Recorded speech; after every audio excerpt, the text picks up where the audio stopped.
मा दाम बेसे लादो? 250 ना नै लोगोफोर दिनै दखानाव ओंखाम सङाखै न'नि गोजा बोराय बुरि जानो खिनि ना लाना फैबाय 250 थाखानि। नोंनो फैसाखौ सोना हरनांगौमोन दिनै फैसाखौनो मोनाखै बेसरा। ओमफ्राय दिंखिया मुथासे इयो? दिंखिया मुथासे नै आखाइ गैया ओमफ्राय नाखौ जिंखाजोंनि जिंखायाबो थाइथामल'। नाखौ एवगासिनो नै लोगोफोर गेस फिसा ओंखायनो आङो कास्टमारनो ओंखाम सङासै आरो नै खालि जाजोबना दं दिनैसो दखान खुलिनायखाय। जिंखायाबो नाव बोराय बुरि टेप टेप।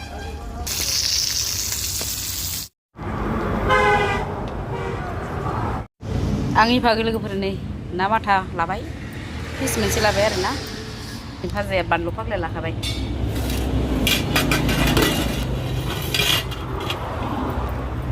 ना फिसखौ दोनबावदो आरो नै फिस मोनबा दोनबावदो जोङो फिस मोनथाम आरो खर'आव माथा मोननै 5 पिस संबाय ओमफ्राय आरो 5 पिस दोनबावदो दा हराव जानो।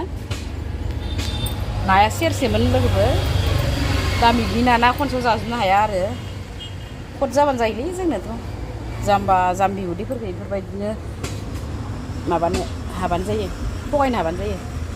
आंबो दा जानोसै लोगोफोर जानाय भिडिअखौलाय आरो मालाबाय थानो आरोना जिंखाजों ना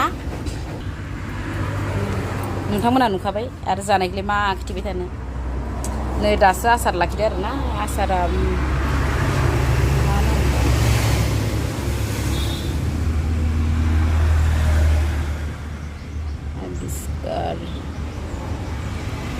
बेसे लादो रेसा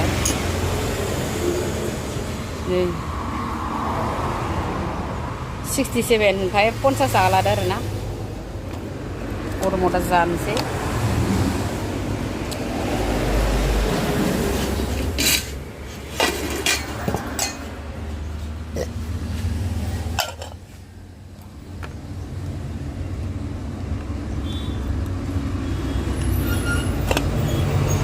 मा मा होदो आसलते आसाराव बोग्रि थायनै लोगोफोर बोग्रिखौनो होफादो मालाय आसाराव नै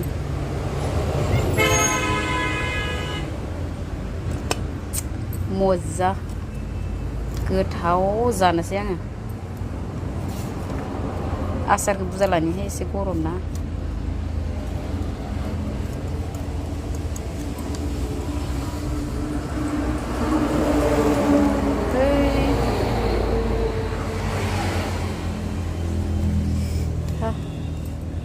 बोरैहाय बोरै सामस माबाखौ लबरनि सामस फिसाखौ सोना दोनदो।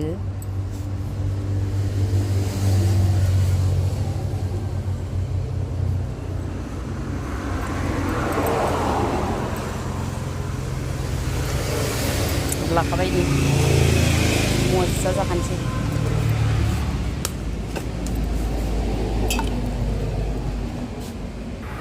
दाबोर ओंखाम लानायखाय माने जानायखौ खिथिनो बादोंमोन आरोना उपाय गैया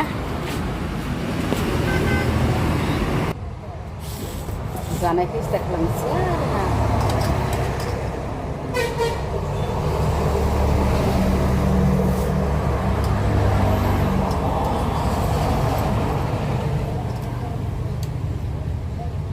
बरिया गोथाव जादों जिंखाफोरा।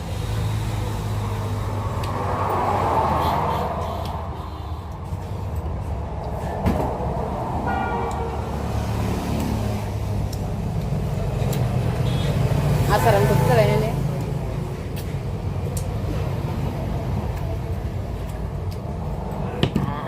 दै मोनसे आंनो सोनांगौ लाखाया दिनै